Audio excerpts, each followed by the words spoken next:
Homo economicus means the economic man. Economic man वो होता है जो अपने डिसीशंस जो होते हैं उनको रेशनली लेता है। एज अ कंज्यूमर वो अपनी यूटिलिटी को मैक्सिमाइज़ करना चाहता है, और एज अ प्रोड्यूसर वो क्या करना चाहता है, अपने प्रॉफिट को मैक्सिमाइज़ करना चाहता है। अब जो कंज्यूमर है उसको डिसाइड ये करना है कि उसको कितनी कंजम्पशन करनी है, किस लेवल तक कंजम्पशन करनी है। तो वो कंजम्पशन उसी लेवल तक करेगा जहाँ तक उसकी यूटिलिटी जो होगी वो मैक्सिमम होगी, यूटिलिटी जो होगी वो मैक्सिमम होगी। फॉर एग्ज़ाम्पल, अगर कोई हंग्री है, उसने एक लूफ ऑफ ब्रेड ख़रीदा जिस पे उसको 10 रुपीज़ पे करने पड़े। अब फर्स्ट यूनिट ऑफ कंजम्पशन पे उसको बहुत सारी मार्जिनल यूटिलिटी मिली, एडिशनल यूटिलिटी मिली। लेकिन जब उसने सेकंड लूफ ख़रीदा, उसने सेम प्राइस पे किया 10। अब इसकी मार्जिनल यूटिलिटी जो है वो as compare to first unit जो है वो लो है, वो लो है। तो इसका क्या मतलब हुआ कि हमारा प्राइस जो है वो फिक्स्ड रहता है, चाहे हमारी मार्जिनल यूटिलिटी डिक्लाइन होती जाए। जो रेशनल कंज्यूमर है वो खाली उस लेवल तक कंजम्पशन करेगा जहाँ पे मार्जिनल यूटिलिटी जो होगी वो इक्वल होगी प्राइस ऑफ एक्स के। इनिशियल लेवल पे ये क्या था, मार्जिनल यूटिलिटी ऑफ एक्स जो थी उसको ग्रेटर थी ₹10 से, क्योंकि उसको अपनी भूख मिटानी थी। तो उसकी मार्जिनल यूटिलिटी जो थी वो ज़्यादा थी 10 रुपीज़ से। लेकिन एक पॉइंट आ जाएगा जब ये इक्वल हो जाएगी, equal to P of X. वो पॉइंट होगा पॉइंट ऑफ सैटिएशन। उस पॉइंट पे वो क्या हो जाएगा, सैटिएटेड हो जाएगा। अब फर्दर वो कंजम्पशन नहीं करना चाहेगा। फॉर एग्जांपल, उसने इतने ब्रेड कंज्यूम किए कि अब उसको वॉमिटिंग आ रही है, तो वो क्या और पैसे खर्च करेगा? नहीं। जब उसकी भूख ख़त्म हो जाएगी तब वो सैटिएटेड हो जाएगा। उस लेवल पे उसकी मार्जिनल यूटिलिटी जो है वो प्राइस के इक्वल हो जाएगी। तो ये उसका पॉइंट ऑफ सैटिएशन होगा, वो इससे ज़्यादा फर्दर कंजम्पशन और नहीं करेगा। ये केस था फर्स्ट गुड, फर्स्ट कमोडिटी और ओनली वन कमोडिटी केस। अगर हम टू गुड्स की बात करें, टू गुड्स के केस में हमारे पास MUX upon P of X equals to MUY upon P of Y। मतलब ये जो रेशो है ये इक्वल होना चाहिए, और ये दोनों किसके इक्वल होने चाहिए, मार्जिनल यूटिलिटी ऑफ मनी के, जो कि कांस्टेंट रहती है हर लेवल पे। मार्जिनल यूटिलिटी ऑफ मनी जो है वो कांस्टेंट रहती है हर लेवल पे। MX अगर ज़्यादा होगा किससे, MY से, मतलब हमें X से ज़्यादा यूटिलिटी मिल रही है as compare to good Y, तो हम X की कंजम्पशन इंक्रीज़ कर देंगे। तो जैसे जैसे हम ज़्यादा से ज़्यादा X कंज्यूम करते जाएंगे, हमारी मार्जिनल यूटिलिटी कम होती जाएगी, और वो इस पॉइंट पे आ जाएगी जहाँ पे ये दोनों क्या होंगे, इक्वल होंगे। और वो जो पॉइंट होगा वो पॉइंट ऑफ इक्विलिब्रियम होगा। हम इस फॉर्मूले को जनरलाइज़ कर सकते हैं 3 कमोडिटीज़ के केस में, 4 कमोडिटीज़ के केस में, और जितने मर्ज़ी कमोडिटीज़ हम कंज्यूम करें उस पर हम इस फॉर्मूले को जनरलाइज़ कर सकते हैं। फॉर एग्ज़ाम्पल, अगर हम 3 कमोडिटीज़ कंज्यूम करें तो MUX upon P of X equals to MUY upon P of Y equals to MUZ upon P of Z equals to MUM। Similarly, अगर हम 4 गुड कंज्यूम करेंगे, इन सब का रेशो इक्वल होना चाहिए, और ये सारे रेशोज़ किसके इक्वल होने चाहिए, मार्जिनल यूटिलिटी ऑफ मनी के इक्वल होने चाहिए। तो उस लेवल पे जो कंज्यूमर होगा वो सैटिएटेड होगा, वो उसका इक्विलिब्रियम पॉइंट होगा। अब ये कह रहा है कि जो अजम्पशंस हैं, मैंने आपको बताया था अजम्पशन क्या होता है, एक फेवरेबल इन्वायरमेंट जहाँ पे कोई भी थ्योरी काम करती है उसको हम अजम्पशन कह सकते हैं। For example, diminishing marginal utility decline कब होती है, कुछ ख़ास केसेस में, जब हम क्या करें, स्टैंडर्ड यूनिट कंज्यूम करें, जैसे कि कप ऑफ टी कंज्यूम करें, ना कि एक स्पून ऑफ टी। अगर कोई बंदा स्पून से टी कंज्यूम करता है तो उसको सेटिस्फेक्शन ही नहीं मिलेगी, डिक्लाइन कैसे हो सकती है। हमें सेटिस्फेक्शन तभी मिलती है जब हम एक कप कंज्यूम करते हैं। स्पून ऑफ टी कंज्यूम करने से हमें कोई भी सेटिस्फेक्शन नहीं मिलती। तो हम क्या करें कि चीज़ों को स्टैंडर्ड में कंज्यूम करें, तब हमारी मार्जिनल यूटिलिटी जो होती है वो डिक्लाइन होती है। और consumption must be continuous. Continuous means अगर हम आफ्टरनून में एक कप ऑफ टी कंज्यूम करें और दूसरा 1 घंटे बाद करें या फिर रात को कंज्यूम करें, तो उस केस में ये पॉसिबल नहीं है कि हमारे MUX डिक्लाइन हो जाए, बल्कि इसको हम तभी कंसिडर करते हैं जब हम कंटिन्यूसली करें, 1 कप के बाद दूसरा कप कंज्यूम करें, फिर तीसरा कप कंज्यूम करें, लगातार कंज्यूम करें, उस टाइम हम क्या कह सकते हैं कि हमारी मार्जिनल यूटिलिटी ऑफ एक्स जो है वो डिक्लाइन हो रही है। उसके बाद कंज्यूमर शुड बी रेशनल मतलब वो अपने सेंसेस में होना चाहिए। अगर वो आउट ऑफ सेंस होगा तो उसको फ़र्क नहीं पड़ता कि वो कुछ भी कंज्यूम करे और किसी भी क्वांटिटी में कंज्यूम कर ले। यूटिलिटी को मेज़र करने के लिए हमारे पास 2 अप्रोचेस हैं, एक कार्डिनल अप्रोच और एक ऑर्डिनल अप्रोच। कार्डिनल अप्रोच जो है वो ये बात कहता है कि जो यूटिलिटी है वो नंबर्स की फॉर्म में मेज़र की जा सकती है। जैसे 4 एप्पल्स की कंजम्पशन पर हमें 75 यूटिल्स मिले।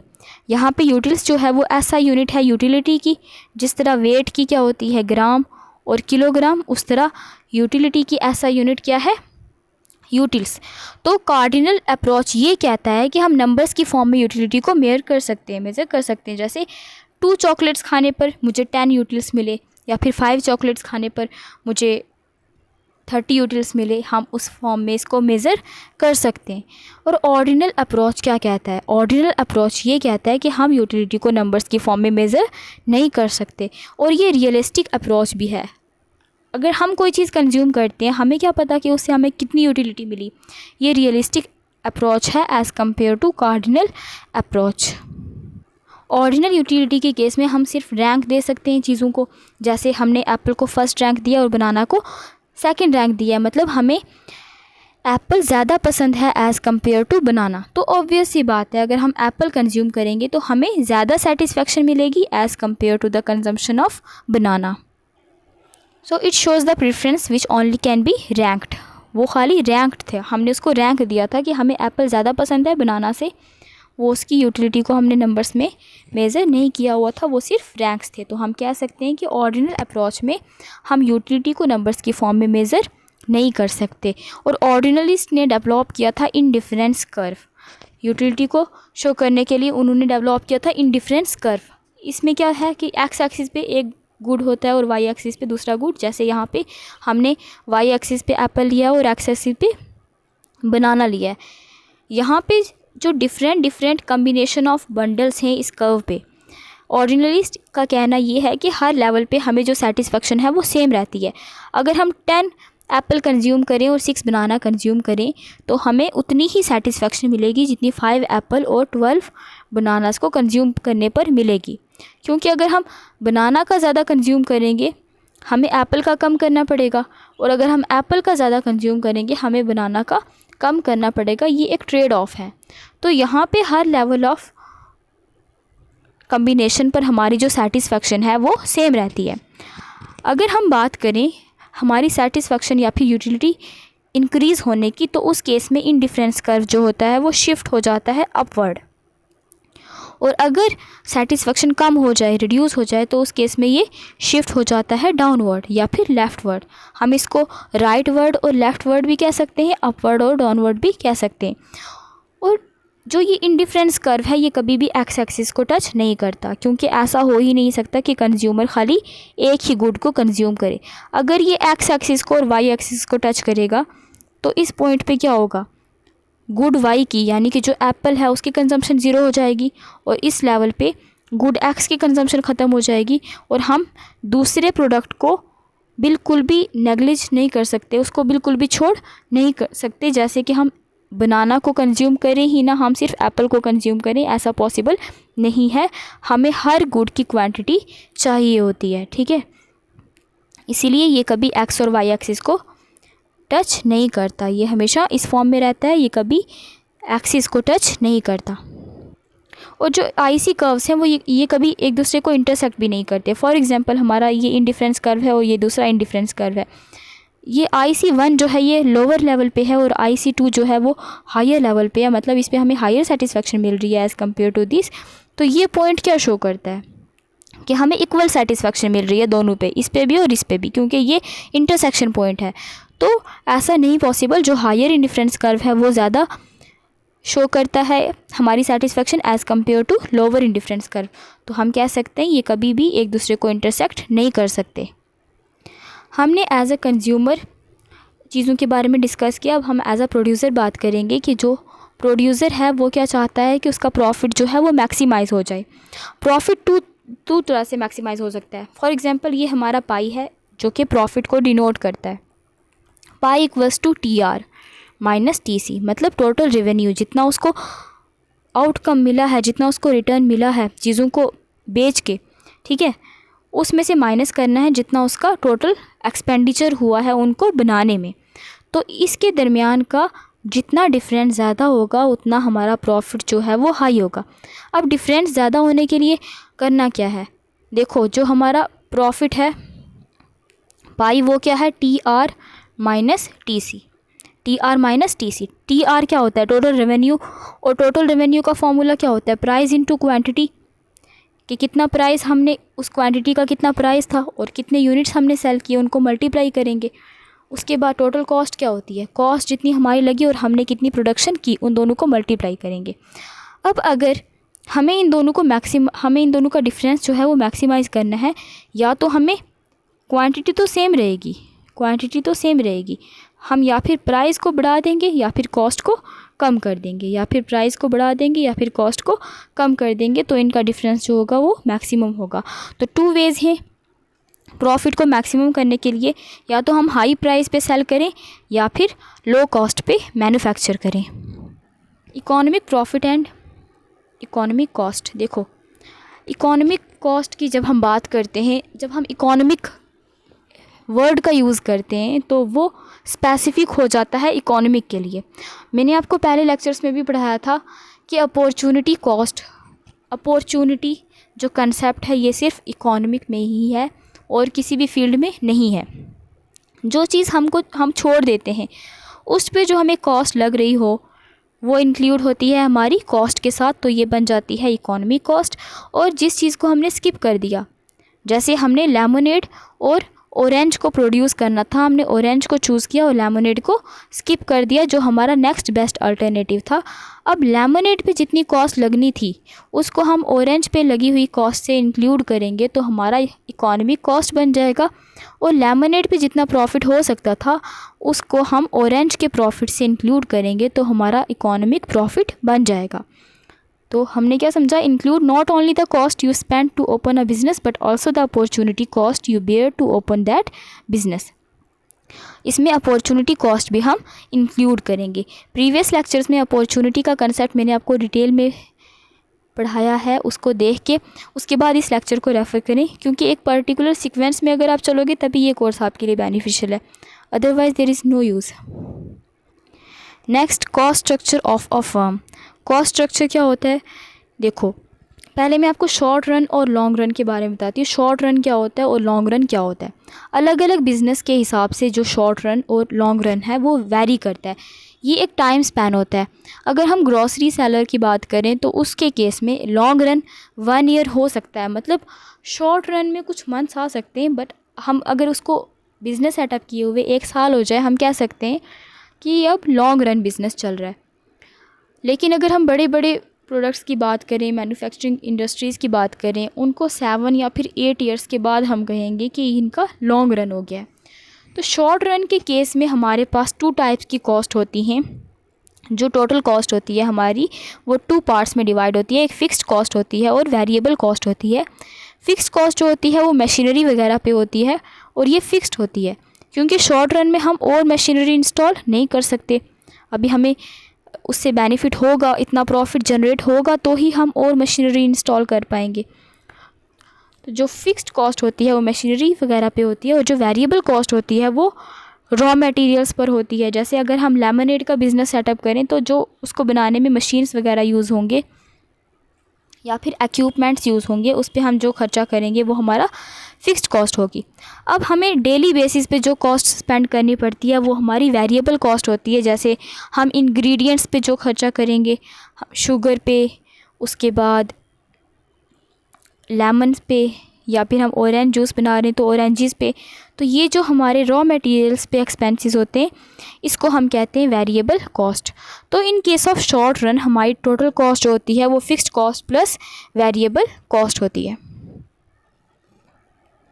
इस ग्राफ में हमने ग्राफिकली शो किया है, देखो ज़ीरो लेवल ऑफ प्रोडक्शन पे भी हमारी फ़िक्स्ड कॉस्ट जो होती है वो ज़ीरो नहीं होती।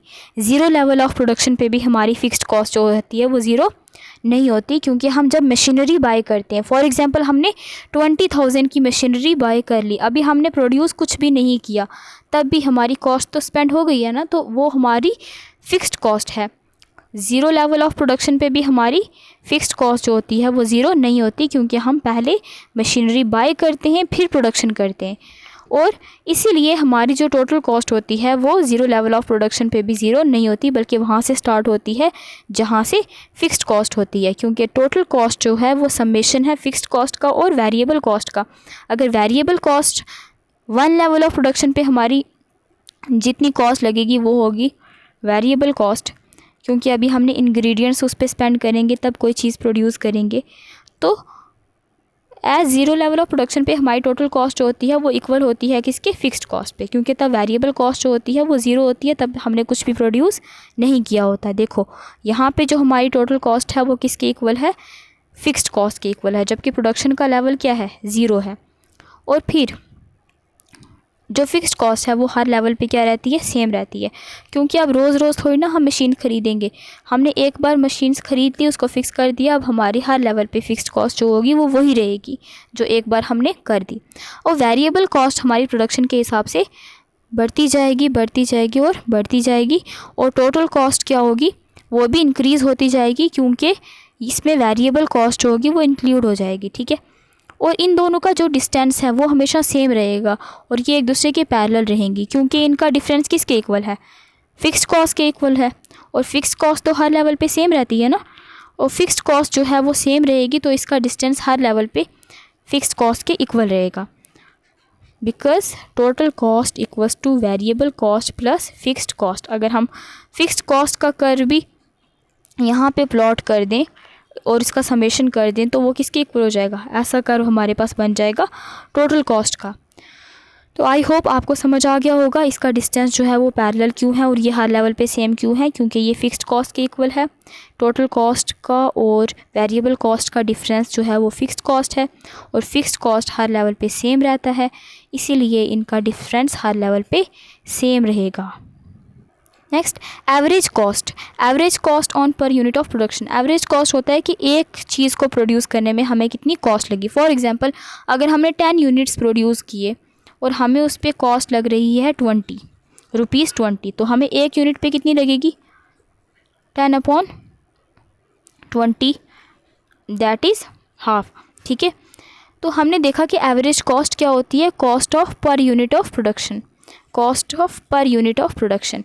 और हम इसको कैलकुलेट कर सकते हैं, जो हमारी एवरेज कॉस्ट होती है इसको हम एवरेज टोटल कॉस्ट भी कह सकते हैं। ये होती है total cost upon quantity produce, और जो एवरेज फिक्स्ड कॉस्ट होती है ये total fixed cost upon quantity produce, और जो एवरेज वेरिएबल कॉस्ट होती है वो होती है total variable cost upon quantity produce. Thus we can say that if TC equals to TFC plus TVC के टोटल कॉस्ट किसके इक्वल है, total fixed cost plus total variable cost, तो average cost और एवरेज टोटल कॉस्ट किसके equal है, average variable cost plus average fixed cost.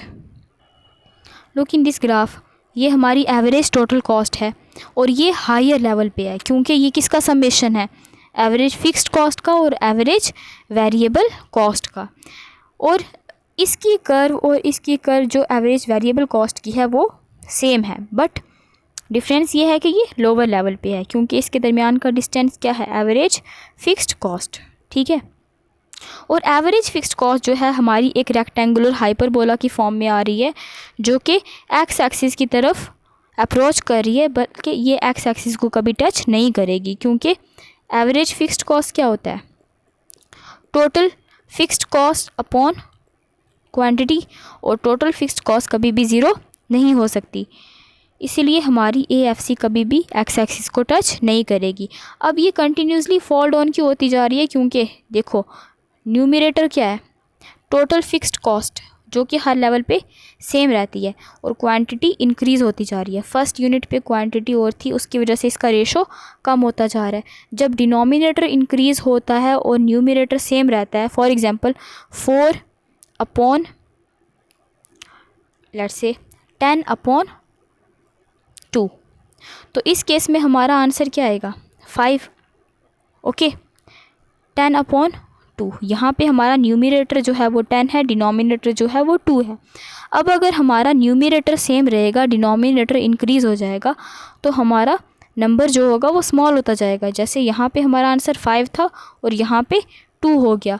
Continuously जब हमारा numerator constant रहता है और डिनोमिनेटर बढ़ता जाता है, क्योंकि क्वांटिटी प्रोड्यूस तो बढ़ती जाएगी ना, 1 यूनिट प्रोड्यूस करेंगे, 2 यूनिट्स प्रोड्यूस करेंगे, 3 यूनिट्स प्रोड्यूस करेंगे, तो ये कंटिन्यूसली डिक्लाइन करती जाती है।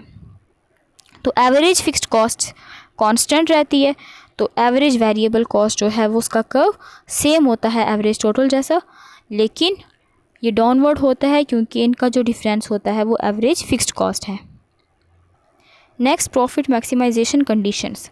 हमने पढ़ा था कि टोटल कॉस्ट और टोटल रेवेन्यू जो है उसमें मैक्सिमम डिफरेंस होना चाहिए, तब हमारा प्रॉफिट जो होता है वो मैक्सिमाइज़ होता है। लेकिन इक्विलिब्रियम पॉइंट क्या होता है? इक्विलिब्रियम पॉइंट वो होता है जहाँ पे टोटल कॉस्ट जो होगी हमारी इक्वल होगी टोटल रेवेन्यू के। ये हमारा इक्विलिब्रियम, जितना हमारा खर्चा लगा उतना ही हमें रिटर्न मिल रहा है, तो ये क्या होती है? इक्विलिब्रियम सिचुएशन होती है। हमारे पास 2 अप्रोचेस हैं इक्विलिब्रियम के, एक टोटल कॉस्ट और टोटल रेवेन्यू अप्रोच, और एक मार्जिनल कॉस्ट और marginal revenue approach. Look at this curve. हमारा प्रॉफिट मैक्सिमम कब है? जब हमारा ये टोटल कॉस्ट का कर्व है और ये टोटल रेवेन्यू का कर्व है। प्रॉफिट तब मैक्सिमाइज है जब इन दोनों का डिस्टेंस जो है एक दूसरे से मैक्सिमम है। इस लेवल पे इनका डिस्टेंस जो है वो मैक्सिमम है, तो ये क्या है? Profit maximization point. लेकिन इक्विलिब्रियम पॉइंट कहाँ है? इक्विलिब्रियम पॉइंट वहाँ होता है जहाँ टोटल कॉस्ट होती है इक्वल टोटल रेवेन्यू के। इस पॉइंट पे देखो, यहाँ पे हमारी टोटल कॉस्ट इक्वल है टोटल रेवेन्यू के, लेकिन टोटल कॉस्ट जो है वो डिक्लाइन हो रही है। अगर हमारी कॉस्ट कम हो रही है तो हम ज़्यादा प्रोड्यूस करेंगे ना, हमें फ़ायदा हो रहा है। टोटल कॉस्ट जो है वो हमारी कम है अभी फ़िलहाल टोटल रेवेन्यू के कंपैरिजन में, तो हम ज़्यादा प्रोड्यूस करेंगे, तो हम प्रोडक्शन को कंटिन्यू रखेंगे उस लेवल तक जहाँ पे हमारी जो है टोटल कॉस्ट है टोटल रेवेन्यू के इक्वल है। लेकिन अगर हम इससे ज़्यादा प्रोड्यूस करें तो हमारी टोटल कॉस्ट ज़्यादा हो जाएगी टोटल रेवेन्यू से। इस लेवल पे हमें क्या होगा? लॉस होगा। सिंपल ग्राफ में आप ऐसे अंडरस्टैंड कर सकते हो, टोटल कॉस्ट और टोटल रेवेन्यू इस लेवल पे जो हमारी टोटल कॉस्ट है वो ज़्यादा हो जाती है किससे? टोटल रेवेन्यू से। This is total cost and this is total revenue. यहाँ पे देखो हमें मैक्सिमम बेनिफिट हो रहा है, हमारी टोटल रेवेन्यू ज़्यादा है टोटल कॉस्ट से, लेकिन इस पॉइंट पे रीच करने के बाद हमारी टोटल रेवेन्यू कम हो जाएगी टोटल कॉस्ट से। मतलब हमें प्रोड्यूस करने में ज़्यादा लग रहा है और हमें उतना रिटर्न भी नहीं मिल रहा। इस लेवल के बाद हमें इस लेवल पे प्रोडक्शन करेंगे तो हमारा ज़्यादा खर्चा होगा जबकि हमें रिटर्न्स कम मिलेंगे। तो हम कह सकते हैं कि ये वाला जो पॉइंट है ये हमारा इक्विलिब्रियम पॉइंट है। ये वाला सेकंड पॉइंट जो हमारा इक्विलिब्रियम पॉइंट है, क्योंकि इस लेवल पे हम इक्विलिब्रियम डिटरमाइन नहीं कर सकते क्योंकि अभी हमारी टोटल कॉस्ट जो है टोटल रेवेन्यू से कम है, तो हमें और प्रोडक्शन करनी चाहिए। तो इस लेवल पे पहुंच के क्या होगा कि हमारी टोटल कॉस्ट होगी वो अब टोटल रेवेन्यू से ज़्यादा हो जाएगी। इस लेवल के बाद हम फर्दर प्रोडक्शन नहीं करेंगे। नेक्स्ट, सेकंड अप्रोच जो हमारे पास मार्जिनल रेवेन्यू और मार्जिनल कॉस्ट का अप्रोच है, क्योंकि हमें पता है मार्जिनल रेवेन्यू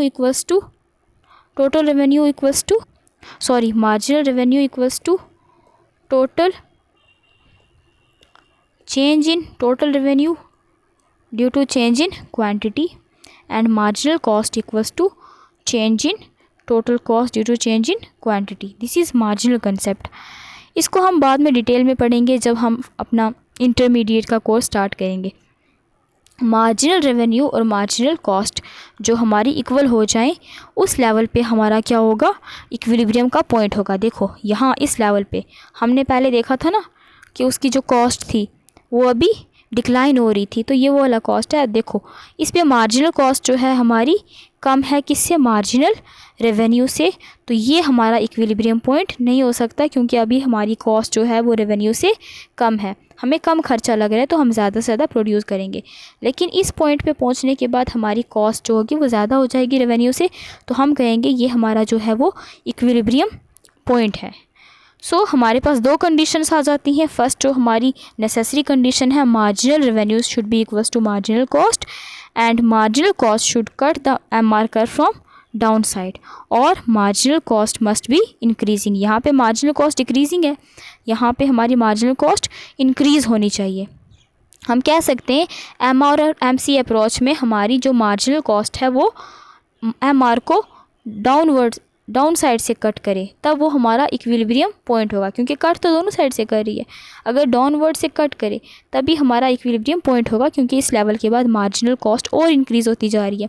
और रही ए पॉइंट की बात, यहाँ पे हमारी मार्जिनल कॉस्ट अभी डिक्लाइन हो रही है, तो हम अपनी प्रोडक्शन को कंटिन्यू रखेंगे, ये इक्विलिब्रियम पॉइंट नहीं है। MC इक्वल्स टू MR ये नेसेसरी कंडीशन है, और MC should be increasing, MC should cut the MR from down side, जो अभी हमने ग्राफिकली पढ़ा। फर्स्ट वन जो है MR इक्वल्स टू MC, ये हमारी नेसेसरी कंडीशन है, और ये जो सेकंड वन है कि वो डाउन साइड से कट करे, ये हमारी सफिशेंट कंडीशन है। Now relationship between AC and MC। AC क्या होता है कि एक यूनिट ऑफ प्रोडक्शन पे हमें कितनी कॉस्ट लग रही है, और MC मार्जिनल एडिशनल कॉस्ट कितनी लग रही है। इनिशियल लेवल पे हमारी एवरेज कॉस्ट जो होती है वो मार्जिनल कॉस्ट से ज़्यादा होती है, तभी हम प्रोडक्शन स्टार्ट करते हैं। मैंने आपको बताया था ना कि हम इकोनॉमिक में हमेशा मार्जिनल चीज़ों को लेते हैं, है ना, इकोनॉमिक्स में हमेशा मार्जिनल चीज़ों को कंसिडर करते हैं। जब तक हमारी मार्जिनल कॉस्ट कम है तब तक हम प्रोडक्शन कंटिन्यू रखते हैं।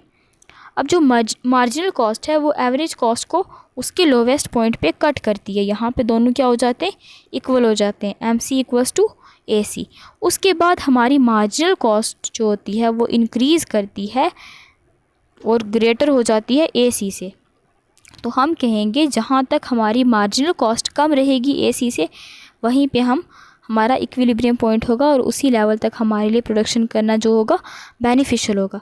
क्योंकि आप याद रखने के लिए इसको याद रख सकते हो कि हम इकोनॉमिक में मार्जिनल को कंसिडर करते हैं, एवरेज को कंसिडर नहीं करते। जब तक हमारी MC मार्जिनल कॉस्ट कम है, कॉस्ट कम होना तो अच्छी बात है ना, जब तक हमारी मार्जिनल कॉस्ट कम है तब तक हम क्या करेंगे, ज़्यादा से ज़्यादा प्रोड्यूस करते जाएंगे। जब हमारी मार्जिनल कॉस्ट ज़्यादा हो जाएगी तब हम अपनी प्रोडक्शन को रोक लेंगे। सो एट फर्स्ट लेवल जो होगी मार्जिनल कॉस्ट जो होगी वो लेस देन AC होगी, फिर वो कट करेगी AC को उसके लोवेस्ट पॉइंट पे, और थर्ड लेवल पे मार्जिनल कॉस्ट जो होगी वो ग्रेटर देन AC हो जाएगी। अब प्रॉफिट मैक्सिमाइजेशन की बात करते हैं शॉर्ट रन में। अभी हमने इक्विलिब्रियम की बात की, इक्विलिब्रियम टू तरह से कैलकुलेट कर सकते हैं, जैसे कि TR इक्वल्स टू TC और MR equals to MC। MC should be intersecting MR from down side. तो 4 सिचुएशंस होती है, एक नॉर्मल प्रॉफिट होता है, सरप्लस प्रॉफिट होता है, लॉसेस होते हैं और शट डाउन सिचुएशन होती है। नॉर्मल प्रॉफिट वो होता है जितना हमारा टोटल कॉस्ट लग रही है उतना ही हमारा टोटल रिटर्न मिले, मतलब ज़ीरो लेवल ऑफ प्रॉफिट। अगर हम नॉर्मल प्रॉफिट की बात करें तो हमें कोई भी फ़ायदा नहीं हो रहा, जितना हम लगा रहे हैं उतना ही हमें मिल रहा है। सरप्लस प्रॉफिट कहते हैं कि जब हमें एडिशनल मिलता है, जितना हम कॉस्ट लगाते हैं, जितना हम कॉस्ट स्पेंड करते हैं, हमें टोटल रेवेन्यू उसके कंपैरिजन में ज़्यादा मिलता है।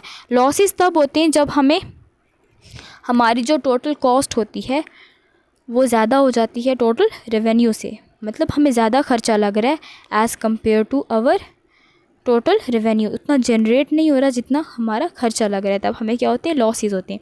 तो शॉर्ट डाउन सिचुएशन क्या होती है, शॉर्ट डाउन सिचुएशन वो होती है जब हम उस लेवल पे पहुंच जाते हैं कि उसके बाद हम अपने बिज़नेस को कंटिन्यू रख ही नहीं सकते, हमें इतने ज़्यादा लॉसेस हो जाते हैं कि अब हमारे लिए पॉसिबल नहीं है कि हम बिज़नेस को कंटिन्यू रख सकें।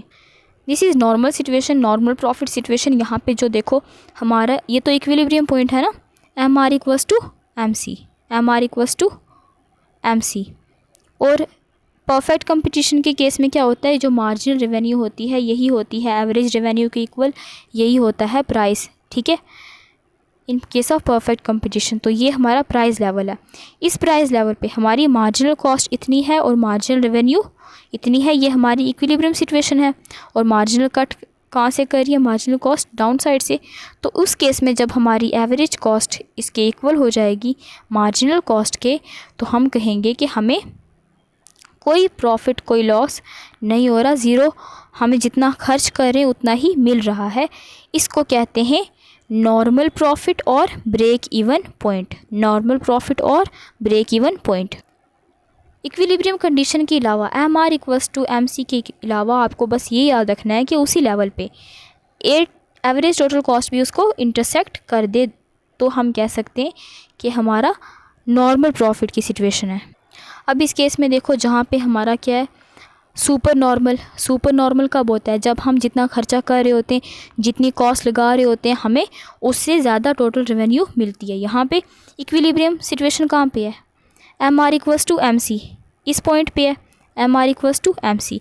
और यहाँ पे हमारी एवरेज कॉस्ट लो है, एवरेज कॉस्ट एम सी को यहाँ इस पॉइंट पे कट कर रही है, तो मतलब इतना जो है हमारा प्रॉफिट है, सुपर नॉर्मल प्रॉफिट है। जहाँ पे देखो फिर से इक्विलिब्रियम सिचुएशन यहाँ पे सेटिस्फाई हो रही है, और इक्विलिब्रियम सेटिस्फैक्शन कंडीशन पे हमारा जो ए सी है वो लो है, वो इस लेवल पे है। तो ए सी कहाँ कट कर रही है, एम सी को इस पॉइंट पे। तो हमारा जो ये वाला रेक्टेंगल है, ये इतना हमें क्या हो रहा है, सुपर नॉर्मल प्रॉफिट हो रहा है, इतना ज़्यादा हमें क्या हो रहा है, फ़ायदा हो रहा है, क्योंकि हमारी कॉस्ट एम सी से कम है। एवरेज कॉस्ट जो है वो लेस देन एम सी है at equilibrium situation. When we have losses, हमें लॉस कब होता है, जब हमारी एवरेज टोटल कॉस्ट ज़्यादा हो जाती है, किससे, मार्जिनल कॉस्ट से as the level of equilibrium. देखो marginal revenue equals to marginal cost, ये वाला पॉइंट ऑफ इक्विलिब्रियम है, इसके ऊपर हमारी टोटल एवरेज टोटल कॉस्ट जो है वो हाई है। इसका मतलब हमें इतना क्या हो रहा है, लॉस हो रहा है। पहले हमें प्रॉफिट हो रहा था ना जब ये डाउन थी, अब उसका रिवर्स हो रहा है। अब ये इक्विलिब्रियम सिचुएशन जो कि marginal revenue equals to marginal cost होती है, उस लेवल पे हमारी एवरेज टोटल कॉस्ट जो कि एसी होती है वो हाई है। तो उस केस में हमारा क्या हो रहा है, लॉस। और एवरेज वेरिएबल कॉस्ट क्यों दिया है यहाँ पे, कि एवरेज वेरिएबल कॉस्ट जो है वो उसको इंटरसेक्ट करी है। मतलब अभी हम एवरेज फिक्स्ड कॉस्ट का खर्चा तो अपना कवर नहीं कर पा रहे, लेकिन हम इतना कमा रहे हैं कि हम क्या कर सकें कि एवरेज वेरिएबल कॉस्ट को पूरा कर सकें। जितना हमारा रॉ मटेरियल्स पे लगता है उतना हमें मिल रहा है, जितना हमें फिक्स्ड कॉस्ट पे लगता है उतना हमें नहीं मिल रहा इस लेवल पे। और इस लेवल पे हम क्या करेंगे, प्रोडक्शन कंटिन्यू रखेंगे। Next shot down point. Shot down point मतलब जिस पॉइंट के बाद प्रोड्यूसर के लिए प्रोडक्शन करना पॉसिबल ही नहीं। देखो एवरेज टोटल कॉस्ट यहाँ पे हाई है पॉइंट ऑफ इक्विलिब्रियम पे, एवरेज वेरिएबल कॉस्ट जो है वो इंटरसेक्ट कर रही है पॉइंट ऑफ इक्विलिब्रियम पे। अगर ऐसा हो जाए कि एवरेज वेरिएबल कॉस्ट भी इससे हाई हो जाए, एवरेज वेरिएबल कॉस्ट भी क्या हो, इससे हाई हो जाए, मतलब अब हम एवरेज वेरिएबल कॉस्ट भी कवर नहीं कर पा रहे, तो हम अब इंग्रेडिएंट्स ही ख़रीद नहीं पा रहे, तो हमें शट डाउन करना पड़ेगा। तो हम कह सकते हैं जहाँ पे एवरेज वेरिएबल कॉस्ट इंटरसेक्ट कर रही हो इक्विलिब्रियम सिचुएशन पे, वो शट डाउन पॉइंट है। उसके नीचे उस लेवल पे तो हम प्रोडक्शन कर सकते हैं, लेकिन उससे नीचे अब हम और फर्दर प्रोड्यूस नहीं कर सकते, क्योंकि अगर एवरेज वेरिएबल कॉस्ट इस प्राइस पे हम आ गए, अगर हमने प्राइस इतना कर लिया, तो अब देखो एवरेज वेरिएबल कॉस्ट इससे भी ज़्यादा है। एवरेज टोटल कॉस्ट तो पहले से ही ज़्यादा है, अब एवरेज वेरिएबल कॉस्ट भी क्या है, ज़्यादा है। तो इट मीन्स कि अब हम एवरेज वेरिएबल कॉस्ट भी कवर नहीं कर पा रहे, तो ये हमारा क्या हो जाएगा, शट डाउन पॉइंट।